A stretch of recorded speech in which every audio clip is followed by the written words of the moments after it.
আসসালামু আলাইকুম। আশা করি সবাই ভালো আছেন। আলহামদুলিল্লাহ আমরাও ভালো আছি। এই যে দেখেন আমার ভাই, আমার হাজব্যান্ড, আমার চাচাতো ভাই, তারা তিনজনে ব্যাডমিন্টন খেলে। এখন যাব একটু বাড়ির পিছনে হাঁটতে যাব।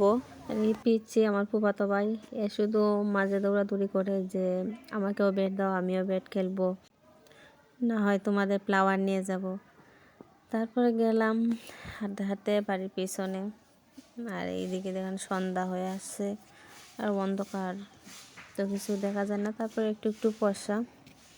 আর এই পাশ দিয়ে আমার এক চাচা সরিষা ক্ষেত লাগিয়ে রাখছিল, আর তেমন ফুল হয় নাই, ফুলগুলো ঝরে গেছে। এখন আছে মোটামুটি কম, তবে একবারে পাতলা। এই যে দেখেন, আর ওনারা অনেক সবজি চাষ করে, ওই দিক দিয়ে অনেক সবজি ক্ষেত আছে। এটা সবগুলো ফুল ঝরে গিয়ে এখন সরিষা হয়ে গেছে, তেমন সুন্দর লাগে না ওইটা।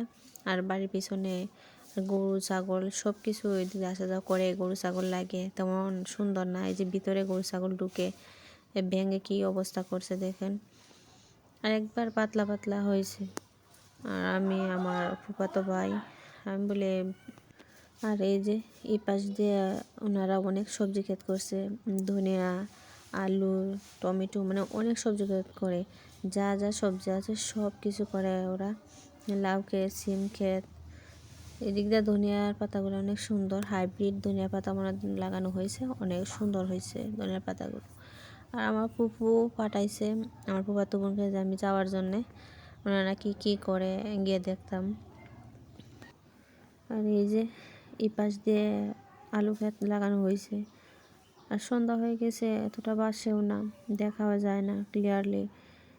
আর এই যে দেখেন আলু ক্ষেতগুলা তেমন বেশি বড় হয় নাই, আলুর চারাগুলা অনেক ছোটো ছোটো। এই যে দেখেন অনেক পাতলা পাতলা, তেমন বেশি বড় হয় নাই এখনও, আর অনেক সময় লাগবে ওইগুলা বড় হতে। আর এই যে এদিক দিয়ে হাইব্রিড ধনিয়া পাতা লাগানো হয়েছে। ধনিয়া পাতাগুলো অনেক সুন্দর, অনেক বড় বড় হয়েছে। আর অনেকটা জায়গাতে ধনিয়া পাতা লাগানো হয়েছে, যে দেখেন অনেক সুন্দর হয়েছে ধনিয়া পাতাগুলা।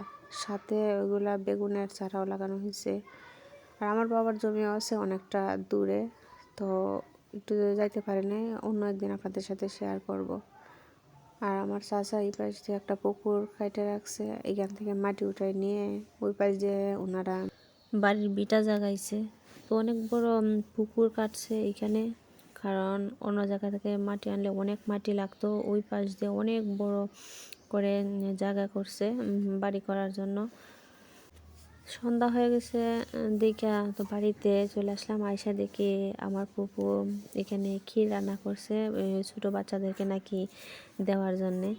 আমার দাদি বসে বসে দিতেছে, ছোটো বাচ্চারা আসতেছে আর দিতেছে। আর এই যে দেখেন পিচ্চি ফ্যামিলি সকল, আমার ফুফাতো ভাই বোন, আমার চাচাতো ভাই বোন, তারা সবাই। কারণ আমার ফুপু এখানেই থাকে। আমার ফুপুর জীবনটা অনেক কষ্টের জীবন নিয়ে আমার ফুপু বাবার বাড়িতে থাকে। আর হচ্ছে আমার ছোটো ফুফাতো বোন, একটাই বোন ফুফাতো। আরও বলতেছে আপা তুমি একটু খাও, যে না যাক তুমি খাও, সমস্যা নেই।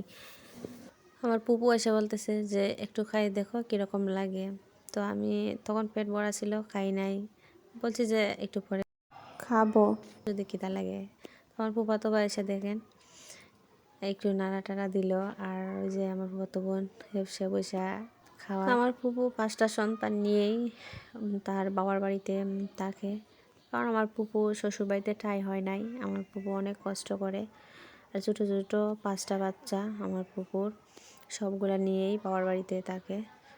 আর এখন যাব আমি একটু ঘরে, কারণ আমি ঘরে একটা কেক বসিয়ে আসছিলাম আমার হাজব্যান্ডের জন্য।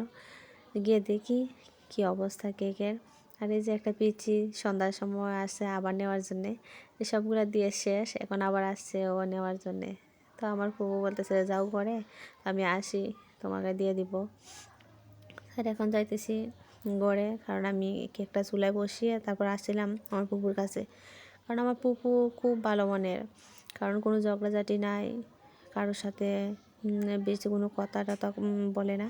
কারণ আমার একবারে খুব কাছের আমার ফুপু, কারণ অনেক মায়া করে ফুপু আমাকে।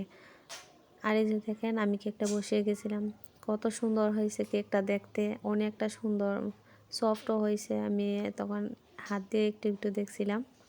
আর এই যে দেখেন ফুলে অনেক সুন্দর হয়েছে, ভিতরটাও সুন্দর হয়েছে। তো নামানোর পরে আপনাদেরকে দেখাবো কেকটা কীরকম হয়েছে।